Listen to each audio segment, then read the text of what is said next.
شروع کرتی ہوں اللہ کے نام سے جو بڑا مہربان نہایت رحم کرنے والا ہے۔ جب حضور اکرم صلی اللہ علیہ وآلہ وسلم 35 سال کی عمر کے ہوئے تو مکہ میں بہت ہی زیادہ سیلاب آیا۔ سیلاب اتنا خطرناک آیا کہ اس نے ہر طرح تباہی مچا دی۔ اس سیلاب سے محفوظ رہنے کے لیے مکہ والوں نے ایک بہت ہی بڑا بند تیار کیا، لیکن یہ بند سیلاب کے آگے بے بس نظر آیا۔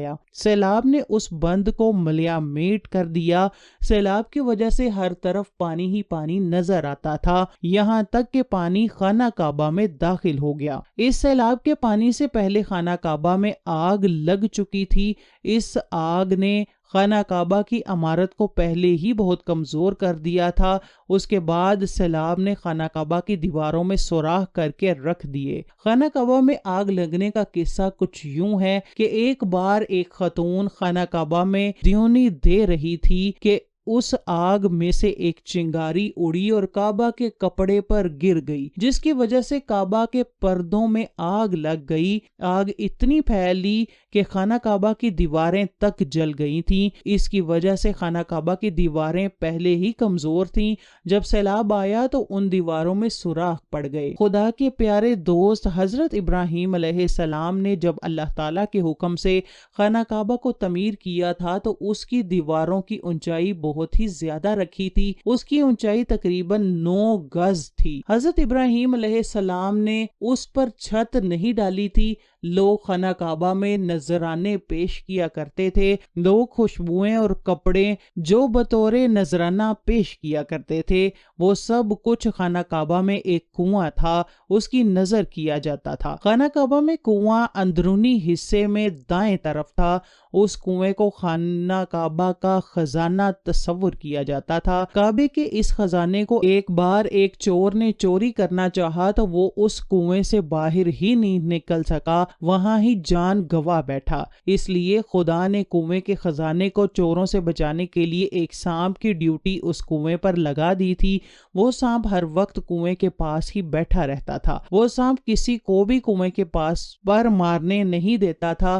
یہ سانپ بہت ہی بڑا تھا، یہاں تک کہ قریش کے بڑے بڑے قبیلے بھی اس سانپ سے خوف کھایا کرتے تھے۔ جب خانہ کعبہ میں سیلاب آیا تو سیلاب کے پانی نے خانہ کعبہ کی دیواروں کو بہت ہی کمزور اور خستہ حال کر دیا تھا، اس لیے خانہ کعبہ کی عمارت کو نئے سرے سے تیار کرنے کا مسئلہ درپیش آیا۔ تو اللہ تعالیٰ نے ایک پرندے کو حکم دیا کہ خانہ کعبہ سے سانپ کو دور کر دو۔ وہ پرندہ اللہ تعالیٰ کے حکم سے خانہ کعبہ آیا اور سانپ کو وہاں سے اڑا لے گیا۔ جب سانپ کنویں سے غائب ہو گیا تو قریش کے لوگ بہت ہی خوش ہوئے۔ انہوں نے خانہ کعبہ کو نئے سرے سے تعمیر کرنے کا فیصلہ کر لیا تھا۔ قریش کے لوگوں نے فیصلہ یہ کیا کہ اب کعبہ کی دیواروں کو مضبوط بنایا جائے، اس دیواروں کی اونچائی بہت ہی اونچی رکھی جائے۔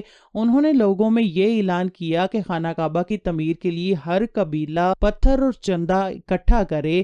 اس لیے ہر قبیلے نے پتھر اور چندہ اکٹھا کرنے میں کعبہ میں رہنے والے لوگوں کی مدد کی۔ قریش والوں نے یہ اعلان عام کر رکھا تھا کہ کعبہ میں جو بھی چندہ دیا جائے وہ پاک ہو۔ یہاں سود کا کاروبار کرنے والے، حرام کی کمائی کھانے والے، چوروں، ڈاکوؤں اور طوائفوں کی آمدنی جمع کرنے کی بالکل اجازت نہیں دی جائے گی۔ یہاں بس اور بس پاک کمائی کو جمع کرنے کا اعلان کیا گیا تھا۔ تو ہر قبیلے نے اس اعلان پر مکمل طور پر عمل کر کے اپنے اپنے قبیلے سے چندہ اور پتھر جمع کیے۔ پاک کمائی جمع کرنے کا اعلان اس لیے کیا گیا تھا کہ ایک قریشی سردار ابو وہب عمرو بن عابد نے جب کعبے کا کام شروع کرنے کے لیے ایک پتھر کو اٹھایا تو پتھر اس کے ہاتھ سے چھوٹ کر اپنی اسی جگہ پر چلا گیا جہاں سے اس کو اٹھایا گیا تھا۔ قریش والے یہ ماجرا دیکھ رہے تھے اور وہ یہ دیکھ کر بہت ہی حیران ہوئے۔ آخر کار وہب کھڑا ہو کر کہنے لگا، اے قریش والو، میری بات غور سے سن لو۔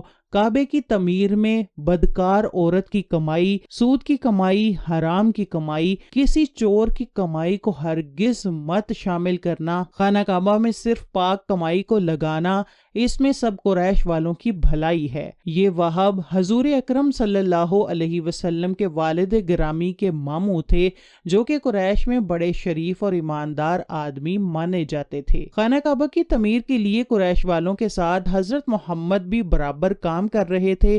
آپ بھی اپنے کندھوں پر پتھر اٹھا اٹھا کر لا رہے تھے. قریش والوں کے دلوں میں یہ خوف تھا کہ ہم کہیں کعبہ کی دیواریں گرا دیں تو ہم پر کوئی مصیبت ہی نہ ٹوٹ پڑے.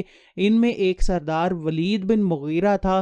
اس نے کہا کہ قریش والو، کعبہ کی دیواریں گرانے سے آپ کا مقصد کعبہ کو نقصان پہنچانا ہے یا پھر اس کی اصلاح کا ارادہ ہے؟ قریش والوں نے جواب دیا کہ یہ بات ظاہر ہے کہ ہم تو کعبہ کی اصلاح اور مرمت کرنا چاہتے ہیں. اس پر ولید نے کہا کہ یہ بات ذہن نشین کر لو کہ خدا اصلاح کرنے والوں کو برباد نہیں کرتا، اللہ تعالیٰ اصلاح کرنے والوں پر راضی ہوتا ہے. یہ کہنے کے بعد ولید نے سب سے پہلے کعبہ کی دیواروں کو گرانے کا کام شروع کر دیا. ولید نے کعبہ کی دیواروں کی ایک سائیڈ ہی گرائی تھی، پھر رک گیا. جب ایک رات گزر گئی کہ دیکھا جائے کہ کوئی مصیبت تو لاحق نہیں ہو جاتی. جب وہ رات خیر و برکت سے گزر گئی تو اگلے دن سارے قریش والوں نے مل کر اس عمارت کو گرا دیا، یہاں تک کہ وہ اس کی بنیادوں تک جا پہنچے جو قریش کے باپ دادا خدا کے دوست حضرت ابراہیم علیہ السلام نے رکھی ہوئی تھی. حضرت ابراہیم علیہ السلام نے کعبہ کی بنیادوں کو سبز رنگ کے پتھروں سے تعمیر کیا ہوا تھا جو کہ قریش کے لوگوں کے توڑنے میں بڑی مشکل پیش آ رہی تھی. کعبہ کی دائیں دیوار جب گرائی گئی تو اس کے نیچے سے سبز پتھروں کے قریب سریانی زبان میں ایک تحریر ملی. قریش والے سریانی زبان پر عبور نہیں رکھتے تھے تو انہوں نے اس بندے کو تلاش کیا جو سریانی زبان کو سمجھتا تھا. ان کو یہ یہودی ملا جس نے یہ تحریر ان کو پڑھ کر سنائی. تحریر کچھ یوں تھی: میں اللہ ہوں کعبے کا مالک، جس کو میں نے اس دن پیدا کیا جس دن میں نے آسمانوں اور زمین کو پیدا کیا، جس دن میں نے سورج اور چاند بنائے. میں نے مکہ کو 7 فرشتوں کے ذریعے گھیر دیا ہے. اس کی عظمت اس وقت تک ختم نہیں ہوگی جب تک اس کے اطراف میں پہاڑ موجود ہیں. ان پہاڑوں سے مراد یہ پہاڑ ہیں، ان میں سے ایک تو ابو قیس پہاڑ ہے جو کہ صفا مروہ کی پہاڑی کے بالکل سامنے موجود ہے. دوسرا کان پہاڑ ہے جو کہ مکہ کے بالکل پاس ہے، جس کا رخ ابو قیس کی پہاڑ کی طرف ہے. یہ شہر اپنے لوگوں کے لیے پانی اور دودھ کے لحاظ سے بہت ہی مشہور، بابرکت اور نفع بخش ہے.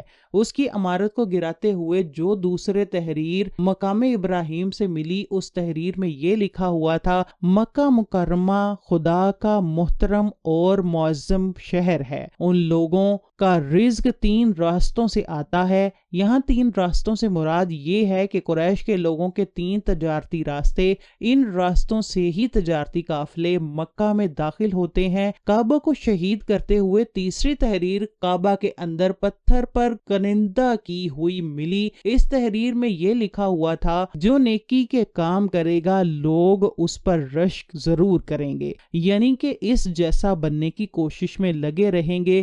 جو شخص رسوائی بوئے گا وہ رسوائی اور ندامت پائے گا. تم برائیاں کر کے بھلائی کی آس لگاتے ہو. ہاں، یہ ایسا ہی ہے جیسے کیکر یعنی کانٹے دار درخت میں کوئی انگور تلاش کرے.